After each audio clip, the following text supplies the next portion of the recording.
अलावा 1 से तो वैसे सारी संख्याएं 1 से विभाजित होती है, लेकिन 1 के अलावा जो खुद की संख्या से और उसके अलावा और भी दूसरे संख्या से जो संख्या विभाजित हो उसे भाज्य संख्या कहते हैं। जैसे 1 के बाद अगर हम 2 को लेते हैं तो 2 खुद 1 के अलावा खुद की संख्या से विभाजित होती है, उसके अलावा दूसरे संख्या से उसे हम विभाजित नहीं कर सकते हैं, इसलिए वह भाज्य संख्या नहीं है।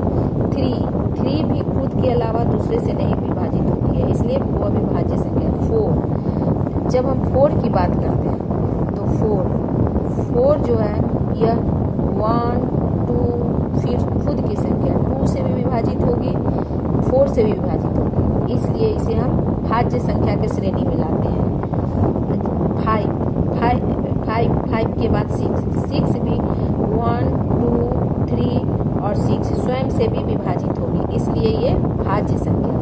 तो इस प्रकार हम बोल सकते हैं भाज्य संख्या वो संख्याएं हैं जो 1 के अलावा खुद के संख्या के साथ साथ दूसरी संख्या से भी विभाजित हो पूरी तरह से, उसे हम भाज्य संख्या या कंपोजिट नंबर कहते हैं। इसके बाद अभाज्य संख्या या प्राइम नंबर। अभाज्य संख्या या प्राइम नंबर वे संख्याएं हैं जो 1 के अलावा सिर्फ खुद अपनी संख्या से ही विभाजित हो, उसे हम प्राइम नंबर कहते हैं। जैसे 2 जो है वह सिर्फ अपने ही संख्या से विभाजित हो सकती है, इसके अलावा और कोई दूसरा संख्या नहीं है 1 के अलावा। 3 भी 1 से या खुद की संख्या से विभाजित होगी, इसे हम किसी दूसरे संख्या से भाग देकर पूरी तरह विभाजित नहीं कर सकते। फिर इसके बाद हो गया 5 भी 1 के अलावा खुद स्वयं की संख्या से ही विभाजित होगी। इसके बाद 7, 11 एक्स्ट्रा।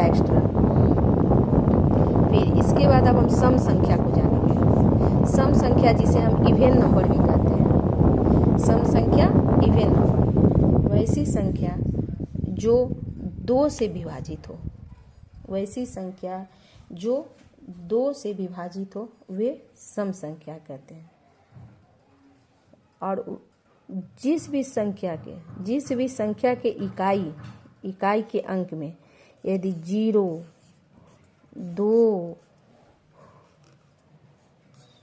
4, 6, 8 आवे, वे सम संख्या ही होंगे, वह 2 से अवश्य विभाजित होंगे। फिर से समझाते हैं, जो ऐसी संख्या है, मान ले जो 2 अंक की संख्या या 3 अंक की संख्या है, जैसे यहाँ 38 है, तो ये इसके इकाई के अंक में 8 है, तो इसको हम समझ जाएंगे कि ये 2 से जरूर विभाजित होगी। जैसे हुआ 5, 9, 8, जैसे इसके इकाई के जगह में 8 है, तो ये 2 से जरूर विभाजित होंगे, इसलिए ये सम संख्या इवेन नंबर हो गया। इस प्रकार जिस भी संख्या के इकाई के अंक में 0, 2, 4, 6 या 8 आए, वह 2 से जरूर विभाजित होंगे, जरूर डिवाइड होगा वो, इसलिए वह सम संख्या के श्रेणी में आते हैं। इस प्रकार अब हम विषम संख्या को जानेंगे। इसके विपरीत वैसी संख्या है जो 2 से विभाजित नहीं हो, उसे हम विषम संख्या या ऑड नंबर कहते हैं। ऐसी संख्या जैसे ये 3 है, 3 2 से विभाजित नहीं होंगे। 4 2 से विभाजित हो जाएगा। 5 2 से विभाजित नहीं होगा पूरी तरह से, इसलिए वे विषम संख्या में।